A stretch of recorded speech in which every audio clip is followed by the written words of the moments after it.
I'm emotional before I even start. I mean, this is my favorite movie. I think this might actually be my favorite movie. It came out in 97, so I was 13. So this was like the first adult movie I had gone to see, and it was everything. I remember falling in love with it in the theater. I remember wanting to go back to that world, wanting to see it again, and it just stuck with you. The whole movie stuck with you. The highs stuck with you. The lows stuck with you. Also, I love that it was a black story and a period piece, but it wasn't about oppression, racism, poverty, none of those. It was so wonderful to see us as true three-dimensional characters and not victims in a tragedy porn. Now, what I need to know is why this shit ain't on Amazon Video or Netflix. Y'all better get your streaming coin. The opening haunting monologue. Everything. Some images elusive and others printed indelibly on the brain. The summer I killed my father, I was 10 years old. My brother Poe was 9, and my sister Sicily had just turned 14. The town we lived in was named after a slave. It was said that when General Jean-Paul Baptiste was stricken with cholera, his life was saved by the medicine of a slave woman called Eve. In return for his life, he freed her and gave her this piece of land by the Bayou. Perhaps in gratitude, she bore him 16 children. We are the descendants of Eve and Jean-Paul Baptiste. I was named for her. Oh, I've always wanted to perform that, and now I did. Everybody who acted in this was fucking excellent, amazing, and they're all still working today. Even Megan Good, although I love Megan Good, and I kind of poke fun at her because every show she on gets canceled, but it bees like that sometime. It bees like that, but we like Megan. I could not imagine how much fun it would be being on this set. Oh, you know what else? We didn't have colorism either. Dark skin and light skin. Everybody was getting along with nobody hating. Everybody was celebrating. And I'm not saying that these issues shouldn't be talked about and addressed in entertainment. I just feel like we deserve escapism too, and I don't think that we get that. But that's just me. Right, and so enter Lynn Whitfield and Debbie Morgan. And Lynn Whitfield is everything. The décolletage, the beautiful jewelry, the perfect hair and the dress. I love the fashion in this movie. Debbie Morgan, you already know you're everything. I don't even have to tell you. And now we have Journey Smollett's character. And she was always getting into shit like I was getting into shit, so I saw myself in her, terrorizing her brother, giving out chocolate-covered bees. And now we got too grown for her own good, Megan Good, getting her sibling together. Tybalt, Mercutio. The prince has expressly forbidden this type of fighting in Verona's streets. See, that's what I'm talking about, kids giving Shakespeare references. And now, enter the hussy. So we got Samuel L. Jackson, who's Lynn Whitfield's husband, dancing with the hussy. Now, she's some other man's wife, but she really flirting with Sam on the dance floor. The kids do not like seeing this hussy all over him. Lynn's just like, I'ma keep it cute. I'ma laugh, I'ma giggle. It's just a dance, y'all. But you can see in her eyes she ain't here for it. And the husband's like, he ain't here for it either. So then Sam decides to dance with his oldest daughter and hands that tray to Journey Smollett. She was not pleased at all. And you know, she got middle child syndrome, the mama doting over the baby, the daddy real close with the oldest daughter, and she's like, where do I fit into this equation? She's such a good actor. Her face really looks hurt. Like hurt and also like just a dash of, really? So Journey ends up out in the carriage house because she don't feel appreciated at the party. So Journey falls asleep and awakens to the sound of her daddy getting some extramarital puss from the hussy. Ha! She is shocked shitless. I mean, she ain't seeing nothing, but she's seeing it. She knows something wrong. Then again, I guess if you 6 years old and you see your daddy getting it in with the local hussy, I'd be shocked shitless too. So now Journey and Lewis, Samuel L's character, are having a moment. And he reaffirming, yeah, I love you. Your mother's the most beautiful, perfect woman I ever met. And don't think anymore about that hussy. I need to bring up again how stunning Lynn Whitfield is in this movie. I mean, I know she was supposed to look good in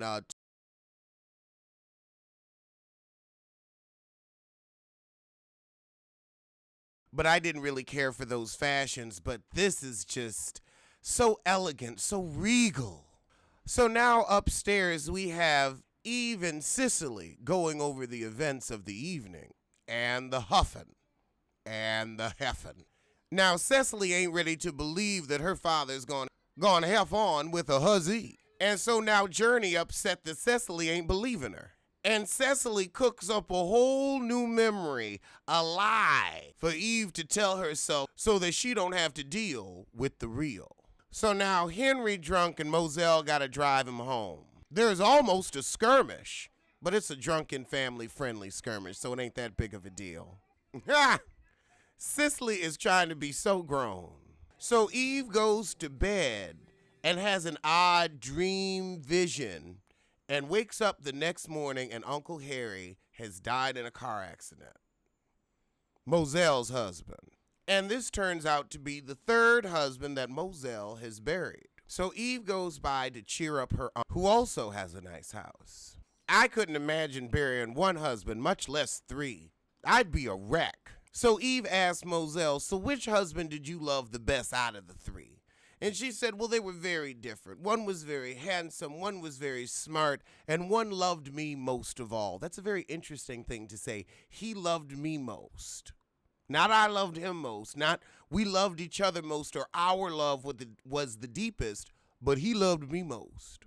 And now we get the revelation that Moselle is a psychic who couldn't see anything about her husband's future. So she got a client coming in and she said, now, Eve, make yourself scarce, but if you're quiet, you can hear. Raising her to be nosy early. So Moselle gives her clients guidance. And Eve eavesdrops. Oh, God. So Journey and Aunt Moselle are heading to town. And Journey's like, I didn't think you practiced voodoo. And she said, well, you know, she ain't got no money, so you got to do what you got to do. And Journey said, well, what if it doesn't work? And Moselle said, I don't think she'll sue me. Oh, I've carried that line with me my whole life. Oh, the score of this music, the strings as they're walking over the bridge and the breeze is, it's everything. It's everything. The music lets you feel. I am enamored. I am enthralled. I love this movie. And so they weren't walking into town. They were walking in the house. Lynn Whitfield is crying, but we don't know why. So her and Moselle go in the parlor and the kids are eavesdropping. It sounds like her husband's been cheating. Oh, the hussy done called the house. Oh, God. Here comes Cecily being annoying big sis. They was getting the tea and you fucking up the rotation. And so now we get a real insight into this world. Cicely tells her father, look, go. Mama and the aunties is pissed. And he just laughs and opens the door to the parlor and says, oh yeah, they always mad. And they don't say anything, they just glare at him. But it definitely establishes whose house it is, who pays the bills, and who says what goes. So now we got Journey on his rounds, and all of a sudden, there's a sick hussy that needs special attention. So he sends Eve on her way, and she knows something up. Child, it seems like Samuel L's character is part doctor, part gigolo. Ha! The way he said, Eve, go on outside and play. Girl, he get real lazy with it, real sloppy. Eve said, what was wrong with that heifer? Now this prompts Eve to ask, do you want children outside of the nuclear family? Do you want to breed some bastards? Is that what's going on here? And he says, oh, no. I think you already might have a few, quiet as it's kept. So now we have Lynn and Moselle.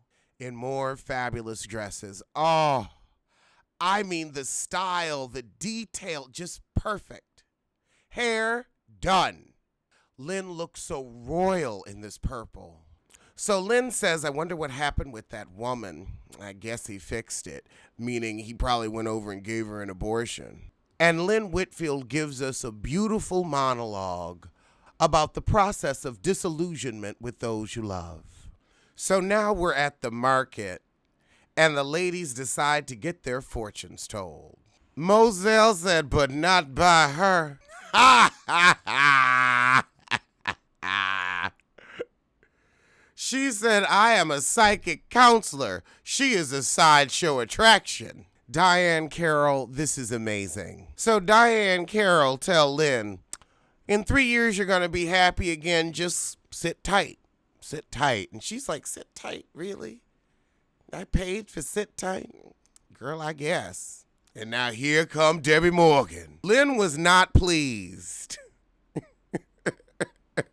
Child, the way she said, thank you.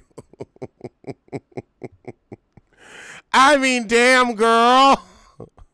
Lynn, what did you really expect? I honestly figured the 3-year time frame was, pretty reasonable. You're going through some shit that ain't just an easy fix. Oh, God. Girl, were you expecting some psychic hotline shit? So Sicily has lost all of her mind, coming in telling Lynn Whitfield, don't you think you're a bit immature, keeping us in the house because Aunt Moselle had a vision? Lynn looking at her like, do I slap her or do I kill her? But Lynn just gives her a cussing out. So the kids start to go stir crazy. And now we got Eve getting on Lynn Whitfield's nerves, pointing out that her mother is off. You know how kids can get at you when they don't know what's going on, but they know enough to get at you. So Cicely locked in the bathroom all the time, and it's really getting on Journey's nerves. And then Journey said, well, I know Daddy ain't working all the time, so what you gonna say about that, Mama? And that's when Aunt Moselle said, let me pull you to the side, being careless with your mama's feelings. You don't throw an affair in a woman's face. Now, was there an affair? Shit, there was an affair. Journey goes on and tells her. Lynn Whitfield looked really hurt when her daughter said, I know he's not working every night. Like, damn, even my daughter knows. Shit, I'm embarrassed. She looked embarrassed and hurt. And so Moselle says, well, your father loves you. Your father loves your mother. We just cheaters. I'm going to tell you about how I cheated on your Uncle Maynard. I was cheating on him with a man named Jose, and let me tell you, our affair was hot and it was heavy. One night he showed up at my place to take me away, and I was about to go. Then Maynard said, that's my woman. And I realized I was his, but before I knew it, Maynard had shot him. Ain't that some shit? So now we see Eve and Cicely fighting for Daddy's attention. Cicely wanted Daddy all to herself, but all of a sudden Eve popped up. So Moselle gets a client who's looking for his wife who's run off. So he knocks on her door and he says, am I disturbing you? And she looks at him and she's like, I don't know yet. And so he really need to know what happened to his wife. And she says, honey, she ain't coming back. So he can't afford to pay her, but he can afford to paint her. All of a sudden, Cicely done flown the coop on a rainy day. Cicely said, I went to visit my father, and then I went to the beauty parlor. And she has a hairdo very much like Lynn Whitfield's. It's giving me a little bit of single white female tease. Lynn Whitfield has had it, and she just gives her a firm slap, an open-handed slap in the mouth. And here's Cicely go again, waiting up for Daddy. Oh! And the way she rolled her eyes when she saw her mama had beat her to the punch, she was pissed. So Lynn says, no more waiting up for your daddy and no more leaving the house. When Lewis gets home, Lynn Whitfield gives him all kind of hell, honey. It wake up the chillin'. The next morning, after the storm, Debbie and the painter have fallen in love. He said, I gotta find my wife so I can get a divorce and make you an honest woman. And she like, nah, actually, let's keep shacking up and you stay married, cause my pussy kind of lethal, honey. My pussy kind of lethal. See American Horror Story Coven, episode 1. He says, baby, you ain't barren, but you're wounded. I'ma heal your ass and get that womb functional. And right when they're making out, a baby gets hit by a bus. Moselle's vision came to pass. So as the family celebrates the fact that the danger is over, we find out Sicily got her first period.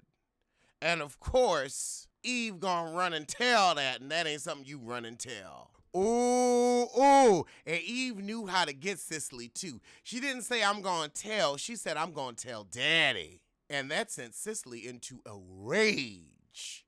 This elevated from skirmish to brawl. See, that's what being messy gets you. That's what being messy gets you, an ass whooping. Oh, Lord, and here come the good doctor to check on his good daughter. And Sicily is genuinely freaked out. Meanwhile, Eve heads to market and steals a pineapple. But she runs into Diane Carroll and drops her booty. They have some type of psychic connection, and it scares the hell out of her. Cut to Lynn, Whitfield, and Samuel talking about Sicily blaming herself for their marital issues, specifically being harsh on her mother. So they sit Cecily down after they took her to a therapist, and they tell her, we think a vacation might be best for you. Now, if you don't want to go, you don't have to. We ain't sending you away, but it's an option. And she says, honey, pack my bags. I'm heading to St. Louis. I'm shocked she wants to leave, but she does. Oh, Eve's dropping, and now she crying at the news. Eve's crying to her sister. She can't bear that she's leaving. She wants to know what's wrong with her, too. And she also is wondering, why aren't you opening up to me? We was always close. So Cecily says, well, you know what, sis? I'm going to tell you what the real is. Remember the night of the storm? Mama was letting Daddy have it because of Maddie Monroe. She's been trolloping around the office in front of the whole town, embarrassing our mother. And Sicily says, I believed you when you told me about Daddy and Maddie Monroe. I just didn't want your life to be shattered. So Sicily continues. I went on and headed downstairs after that big fight because I felt bad for Daddy, and I also didn't want him to divorce us and us to end up in the po house. And all of a sudden, he was on me like he was on Miss Monroe. When I rejected his advances, he slapped me, and I ran upstairs. And at that moment, Eve swears vengeance against her father. And the next day, Sicily leaves. The monologue that Debbie Morgan gave in this moment about life and the meaning and the point has also stuck with me ever since I've seen this movie, and on a deep and personal level too. And so Eve casually asks her aunt, how do you kill somebody with voodoo? And Debbie Morgan's like, hold up. Who you want to kill and why? And so she goes in for a psychic reading, but you know Journey ain't for. She put her psychic call on block. And Moselle said, well, go on, keep your secrets then. But the next day, Eve is pilfering from her parents and stealing hairs. So Eve heads to town to meet up with the witch doctor, Diane Carroll, and she runs into Mr. Moreau, the huzzy's husband. And Eve see Mr. Moreau watching her, and she like, okay, I got to get rid of his ass, so let me get my messy on. And she said, you know, you work real far from here. Your wife must get quite lonely. Quite lonely. Tell her to stop fucking my daddy. But she ain't say that part, but, you know, it was a wink and a smile. Child, she drew a whole ass picture for him. A whole ass picture. She said, you getting home the same time my daddy getting home. Meanwhile, your wife got all the free time. Oh, and now she done found her witch doctor. Eve gave that woman $20. She said, 20? Oh my God. I can buy the store. So back to the House of Magic they go. Deep in the Bayou. So they get down to talking business, and Diane says, so I'm guessing you want to kill Moselle. I know I do. You want to kill Moselle? You don't? Damn. Half off? No. All right. You had your chance. So Diane Carroll says, people have a tendency to die at their own speed, but I'm going to see if I can cook something up for you. Come on back Thursday, we'll see what we can do. Meanwhile, Eve at home practicing with her homemade voodoo dolls. So it's Thursday night, and Eve is heading back to Diane Carroll's. And Diane's like, all right, come on in. So Diane is like, is he dead yet? I did a wax coffin. He's buried in the graveyard. Is he dead yet? Should be dead. And now Eve's like, I thought I was the one that was going to be able to pull the trigger. It seems like Eve may be having a bit of buyer's remorse. And Diane's like, honey, all sales are final. You said you wanted him dead, he gonna be dead. And then Diane with that evil witch laughter as Eve runs off. Oh, just A fucking plus. And so Eve runs to King's to fetch her pappy, because, you know, she like Molly You and Danger Girl. And she forgets how messy she was. And Mr. Moreau is on his way as well. Uh-huh. And of course she finds him there with the hussy, Miss Moreau. And she's like, I want you to come home. The party's over. It's time to get faithful. And the hussy is rolling her eyes like, this kid's cramping my style. I'm trying to get my adultery on. So Louis tell Eve, look, go outside. I'm going to say goodbye to Miss Moreau. And she says, hurry up, and gives that hussy the side eye of a true-born child. Like, don't you be bringing no bastards around me, Biffle. Uh-oh, here comes Mr. Moreau. He really does look menacing. She's like, let me stall him. Nope. You was messy. You done told it. And he walks into the bar and catches them in a tender embrace. And so he is bout it. He's like, look, you fucking my wife, Louis. You fucking my wife. And Louis trying to play it off. Oh my goodness, he is broken and hurt.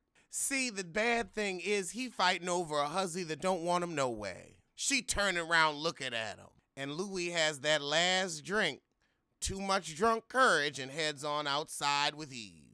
And he tell him one more time, don't you talk to my wife no more. But he don't believe Fat Meat Greasy, and he gonna say, night, Maddie. And Maddie's husband turned around and said, night, Louis, with a bullet. Louis falls, and that is that. Eve is horrified. She didn't know what to do. She realizes that she killed her father. But, was it all a trick and a scam by Diane Carroll? Because now remember, before Eve went and asked for him to die, Diane had already told Lynn Whitfield, you'll be happy in 3 years' time. Sometimes a soldier falls on his own sword, and having the husband of your strump kill you is definitely falling on your own sword. And now, back in the graveyard, we have Louis's funeral. Sicily is bawling her eyes out. Eve crying too, and feeling real guilty. Oh! And there's Diane Carroll, looking dead at Eve, and vanishes within a second. And I guess that's to say services were rendered. So after the funeral at the house, we have Aunt Moselle telling Eve that she had a dream where she was able to let the painful past go, and she's gonna marry Julian. And so now Moselle proves her psychic ability by giving the message from Louis that he still owes Eve that dance, because we saw all through the movie, she didn't tell anybody about that. So I guess he really did visit her. Meanwhile, Eve has to hold this secret inside. But as she goes through her father's things, she discovers a letter that explained the night that Cecily talked about. Except this time it was Cecily that was the aggressor, and Louis, who was the proper father who stopped his daughter from inappropriate behavior. And so now Eve real torn up, and she confronts Cecily. So now Eve taps into her psychic powers and asks Cecily to reveal what truly happened. She sees the slap and the kiss, Maybe Eve realized that she never would know the truth, even with her vision. She'd always hear two versions of the same story. So she decided to forgive her sister since she missed her chance to forgive her father. I think that's how it's going to end for me. All right, well, that's an amazing movie, one of my favorites, and I will see you soon. Possibly for big business. Tell a kin, tell a friend, tell that heifer you hate.